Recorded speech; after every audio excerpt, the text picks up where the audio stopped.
Audio Jungle.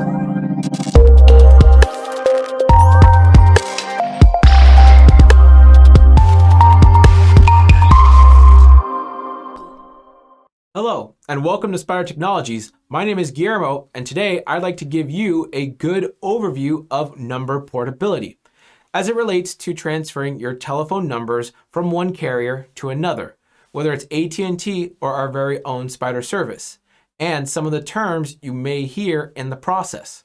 I say may hear because we want to make your life as simple and easy as possible. If what you are trying to do is fairly simple and straightforward, we will simply say that you need to sign a particular form and we will do the rest for you. That's it, you're done, and there's no need for this video. However, there are two reasons why we are making this video today. The first reason is because what you are looking to accomplish may not be so simple and straightforward. Therefore, we want to give you some explanation on the actual process. And the second reason for this video is because something may be going on with your number porting that is currently in progress. And we want to give you some background information so you can understand your particular situation a little bit better as we deal with any issues that arise for you. Now, as I begin, let me say that this video is time-stamped to allow you to bounce between chapters for easy viewing. So, just imagine, as an example, that you work at a large manufacturing company with 30 retail outlets spread across a distance, and you would like to consolidate or rearrange how your telephone numbers actually ring through, and in the process, want to move your numbers from one carrier to another.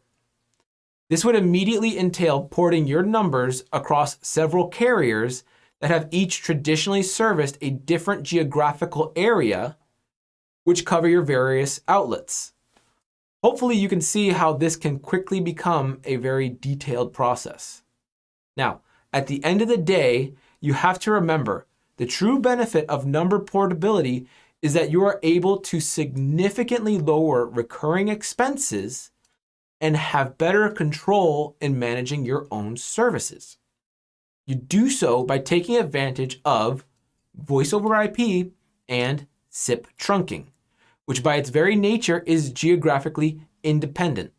You can literally have local telephone numbers in all 50 states or even from other countries, all being piped back to your main office. You could spread your calls between East Coast and West Coast offices at the carrier level, and then connect your workforce together with direct to IP by using your Spider PBX. The first step is gathering preliminary information. Specifically, we want to know the full list of telephone numbers that you are looking to consolidate, reorganize, or otherwise port from one carrier to another. We will then go through this list and confirm that each individual telephone number is indeed portable. This is because porting telephone numbers is a relatively new concept, historically speaking. And while it is significantly better these days, it is not necessarily available in all parts of the country, especially if you are far out in a rural area. The entire porting process takes on average 2 weeks as dictated by your existing carrier. We have seen porting requests go through in as fast as 3 days or take as long as a month or more. It just depends on how good they are and how fast they can process the porting. Now, for this reason, the second step in the process actually begins by creating some temporary DIDs, which are unpublished telephone numbers that nobody knows.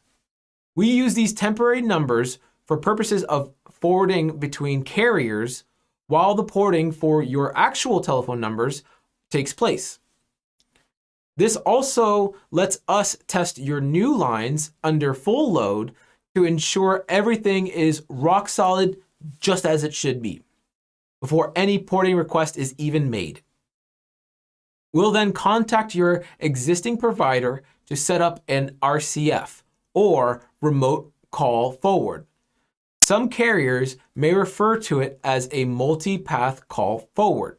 And this is where your existing carrier will forward all your inbound calls to another carrier. It doesn't matter if you have one simultaneous call or 100. Your carrier will forward all inbound calls to the temporary DIDs that have been set up with the new carrier. That call traffic will then process through to your spider and your phones will ring. When you call outbound from your new carrier, your caller ID will still show your actual telephone numbers that everybody already knows. For the next step, we ask for a copy of a recent telephone bill that service the telephone numbers you are trying to port. If you have multiple telephone numbers with multiple carriers, we will need a copy of each carrier's bill. What we're actually looking for is the name of your company or organization as it is recorded with your existing carrier. Now, spelling matters, and this is not necessarily what is registered with the state.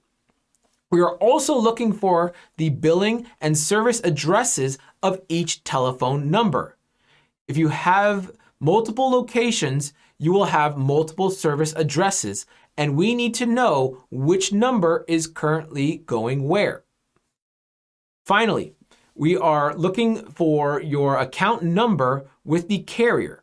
So multiple accounts means multiple account numbers, and we are also looking for the billing telephone number, or BTN. This is typically the telephone number your carrier uses as a primary contact for your account. As a last resort, if we cannot get the information we are looking for, or if you have a multitude of locations and carriers that you are trying to port from all at once, we may have you ask your existing carriers for your customer service record, or CSR. A CSR is a detailed report that your carrier will send you with absolutely all of the necessary information for each of your telephone numbers. We will then create a letter of authorization, or LOA, for you with the relevant information. That will need to be signed and initialed by an authorized contact at your own company. The new carrier will then take this LOA and submit it to your existing carrier.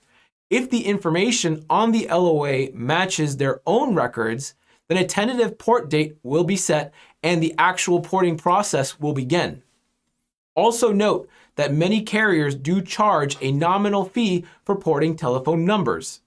It is a very intricate process with a lot of moving parts, and this covers that overhead.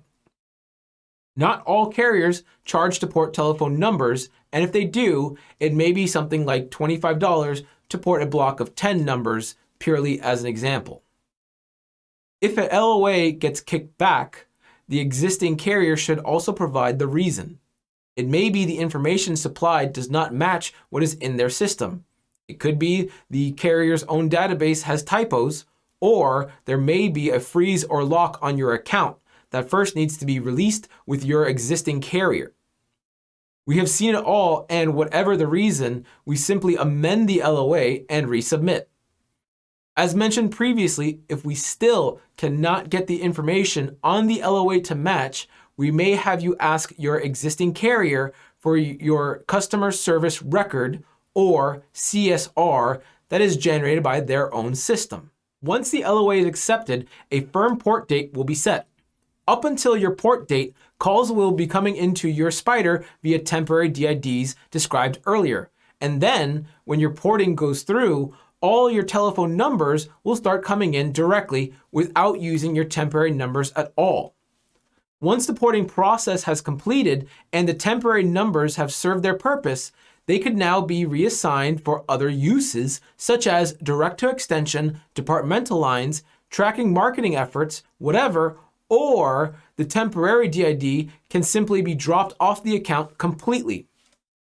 Porting telephone numbers can be very complex and involved. Sometimes, especially for large ports, It is often better to have multiple port requests that are all handled individually than it is to cram a whole slew of numbers from all over into a single port request. Lastly, a warning: do not cancel your previous service. I know it's very tempting and you want or need to save that money that you're spending every single month, but do not take canceling your service lightly. Trust me, it happens. With all that goes on in the background, that for whatever reason, be it human error or system error, telephone numbers get left out of a port, or you cancel your existing lines only to find out that something did not move over because it is tied to a physical line, or that a carrier did not move over your billing telephone number because it is the main number that they use internally to reference you as a customer. You want both carriers, old and new, to check their own systems and agree that the numbers you are porting are with the new carrier and not with the old carrier. Next, you want your old carrier to tell you what services are still on your old account. And then, before you do anything, confirm you do not want the remaining telephone numbers or services any longer. Most carriers will suspend and maintain disconnected, unported telephone numbers for a period of time, 30 days perhaps. After that time, whatever was given up will return to the pool of available numbers for other people to grab for their own service. The carrier is going to be sad to see you porting your telephone numbers out, and they want to save their account. But please understand that when you stop service, the red flags that you are putting up is actually because of the risk that you are unintentionally giving something up that you do not mean or want to actually give up. When this does happen, the old carrier is put in a very tough situation where they try to restore what may have already been taken by someone else. They essentially try to convince the new owners that you need to pull those telephone numbers back, even though they were available. The same is true for your physical telephone lines that you may be stopping service on. Remember, your elevators and fire alarm systems, which are often required to have dedicated lines. While it may not happen very often, it happens enough that when you do try and stop service on something, we want to triple confirm that it is intentional. As I said in the beginning, we want to make your life as simple and easy as possible. Most people will only need to sign an LOA that we fill out for you, and then we will do the rest. We provide you with updates that you have a tentative port date, that the port request has been approved by the existing carrier, that you have a firm port date, that your numbers have been ported, and that we have confirmed your telephone numbers as working with your new service.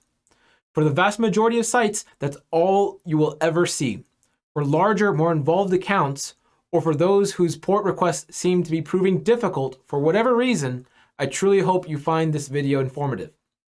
At the end of the day, we are here to help, so please contact us and let us see how we can make your life easier. Thank you. Please remember to like, share, subscribe, and click the bell icon for notifications of new videos. Thank you from all of us at Spider Technologies.